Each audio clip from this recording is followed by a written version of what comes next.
Você acha que é a primeira garota a ter um casamento arranjado? Acha que é a primeira a se ressentir disso? A literatura e a música estão repletas de contos de pobres donzelas presas em tais circunstâncias que escapam para um futuro glorioso, mas são apenas histórias. A realidade é que a maioria das garotas na sua situação se conforma. Não há mais nada que você possa fazer. Não há nenhum outro lugar para onde possa ir. É o preço que pagamos por esse mundo em que vivemos.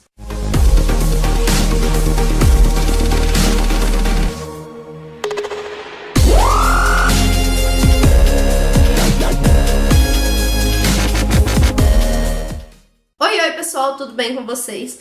Hoje eu vim trazer a resenha de A Corte de Luz, que é um livro da Richelle Mead, que é autora de Academia de Vampiro, que eu não sei se eu já falei umas 50 mil vezes aqui pra vocês, mas é uma das minhas séries favoritas. Eu amo Academia de Vampiros, eu amo Dimitri. Não nego que eu pedi esse livro só por causa do nome da Richelle Mead na capa, porque eu gosto dessa autora e eu queria ler. A Corte de Luz é uma trilogia, essa série é uma trilogia, The Glinter Court, é uma trilogia, e cada livro vai contar a história de uma garota que está nessa Corte de Luz. E são histórias simultâneas, mas você pode ler cada livro individualmente, porque não vai mudar em nada, sabe? É daqueles livros que são trilogia, mas é único. Então, se você quiser ler só esse daqui, tem começo, meio e fim. Eu solicitei esse livro por causa do nome da Richelle Mead, só que quando eu li a sinopse, a premissa me despertou um incrível interesse, porque a história aqui a gente vai conhecer a história da Elizabeth.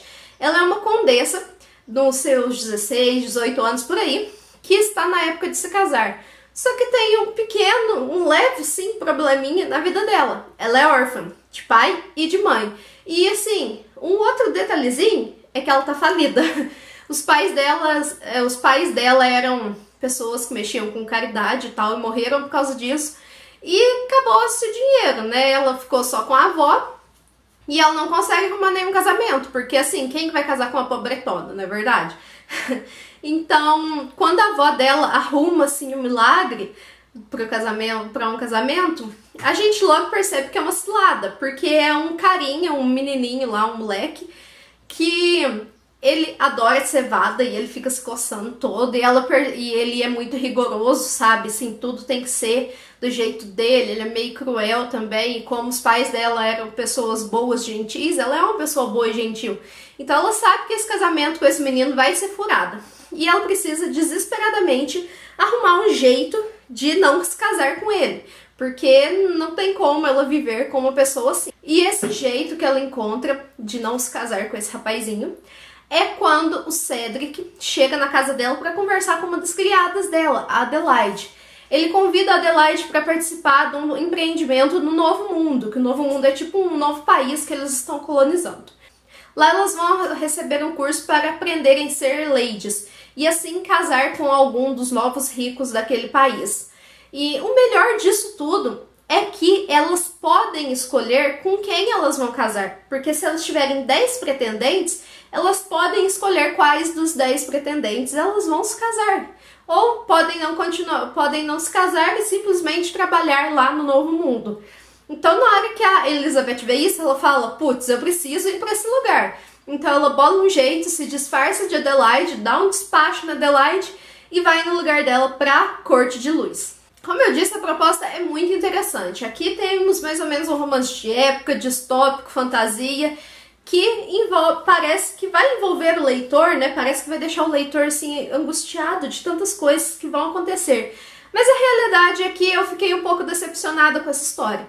Eu achei que a Richelle pecou muito pelo excesso aqui. Porque em 400 páginas aproximadamente, a gente vai acompanhar a Elizabeth na vida de condessa, a Elizabeth fugindo, a Elizabeth no empreendimento, a Elizabeth passando pelas aulas, ela fazendo curso, ela passando nas provas, ela indo pra corte, ela dançando, escolhendo casamento, ainda tem uma treta lá que é spoiler, e pro final, entendeu? É muita coisa em um livro só. E mesmo, tipo assim, essas coisas são muito bem detalhadas. Todo o período da Elizabeth, agora como Adelaide, a autora trabalha muito em cima, mostra as dificuldades que ela está enfrentando, mostra os perrengues, as partes boas.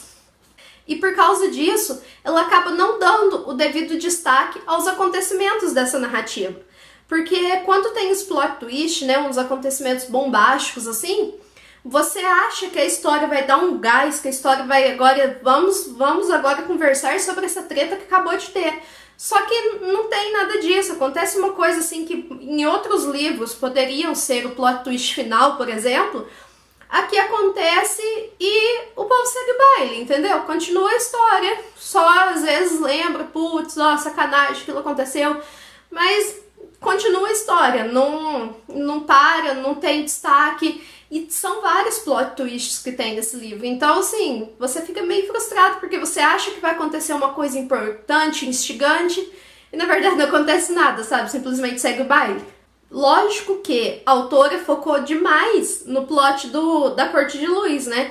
Todo o processo dela aprendendo a ser uma plebe, né? Uma empregada, ela passando pelo processo, os bailes. Porque, afinal, é isso o livro, né? O negócio do livro é isso, né? Mas, assim, como ela focou muito nisso e muito também nos outros acontecimentos, assim, tipo, dos romances, do romance do casal aqui, ela acaba não dando esse detalhe. Por isso que eu acredito que A Corte de Luís teria sido um livro muito melhor se ele fosse dividido em dois. Se ele tivesse duas partes, porque para um livro introdutório que quer mostrar pra gente esse novo mundo, como funciona, e toda a jornada da Elizabeth, tem muita coisa acontecendo em poucas páginas.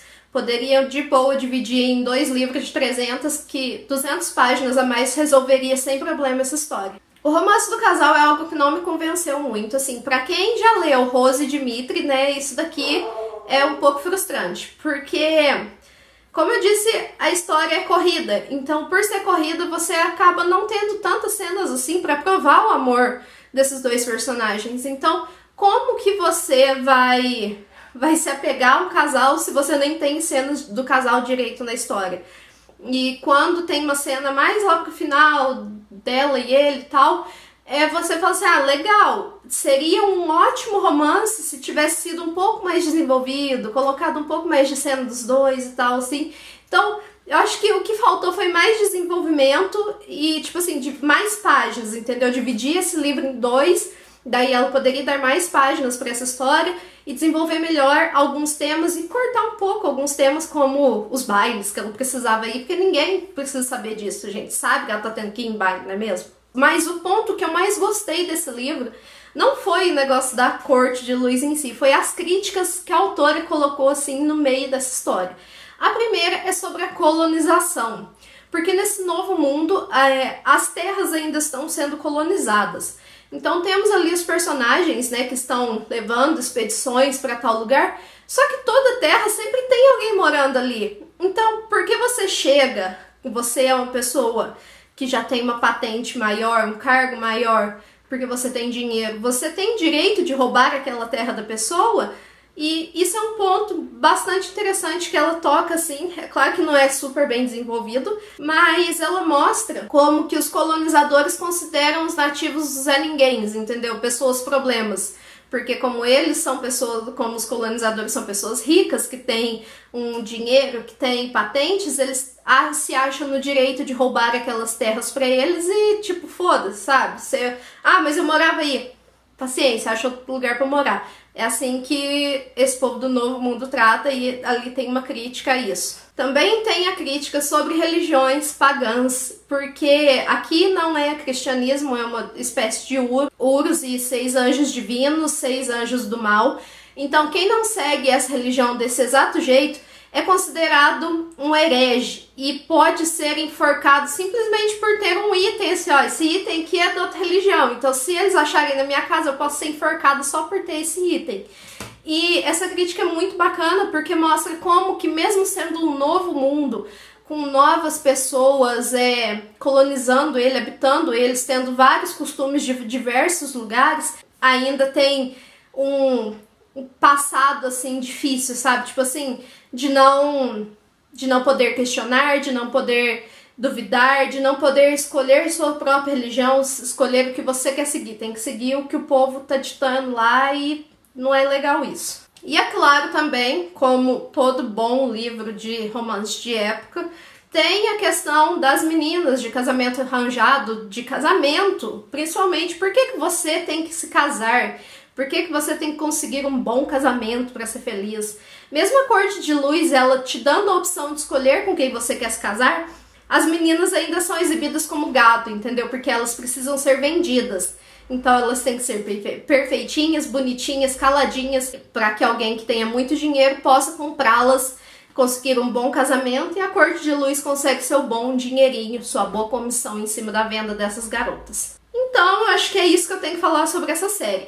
Não é uma história ruim, eu gostei, principalmente gostei da protagonista, porque uma protagonista, ela estar disposta a sair da elite, deixar de ser uma condessa, para ser plebe, para ser uma simples empregada, para poder ser livre, é um tema brilhante, é um tema que precisa ser mais abordado por autoras. E a proposta da Corte de Luz também é bem interessante, só que, como eu disse, eu acho que faltou um melhor desenvolvimento da narrativa, a autora enxugar alguns pontos, desenvolver melhor outros, talvez não colocar tantos plot twists e, é claro, ter mais calma no final, porque tudo acontece no final. Se você não prestar atenção no final, você come bolota ali e acaba perdendo algum detalhe. Mas, como eu disse, os próximos livros são das outras meninas, da Mira e da Tamsin, e eu quero muito ler o livro da Mira, porque ela é uma menina negra, numa sociedade branca, e ela tem pensamentos super assim pra frente, sabe? De tipo, será que eu posso comprar o meu casamento se eu tiver dinheiro? Será que eu posso ser livre se eu me comprar? Então, com certeza o livro da Mira vai ser lindo, e como essas histórias acontecem simultaneamente, a gente tem aqui na história da Elizabeth alguns acontecimentos, tipo, o que a Mira foi fazer não sei que horas. Daí essas respostas serão no livro da Mira, e assim a gente vai ver as 3 histórias acontecendo ao mesmo tempo.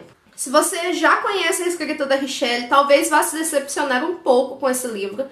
Porém, se você não tecer comparações com a Academia de Vampiro, não esperar algo do tipo ali, algo mesmo do tipo narrativo dele, talvez você goste. É um livro um pouco mal estruturado, que precisava de ser enxugado, mas é um livro bom, é um livro interessante. E também não é um livro parado, a história é bem fluida, você termina essas 400 páginas bem rapidinho. Então é isso, pessoal. Se vocês gostarem dessa resenha, deixa aqui o seu comentário. Me digam se vocês já leram esse livro, se vocês já leram a Academia de Vampiro.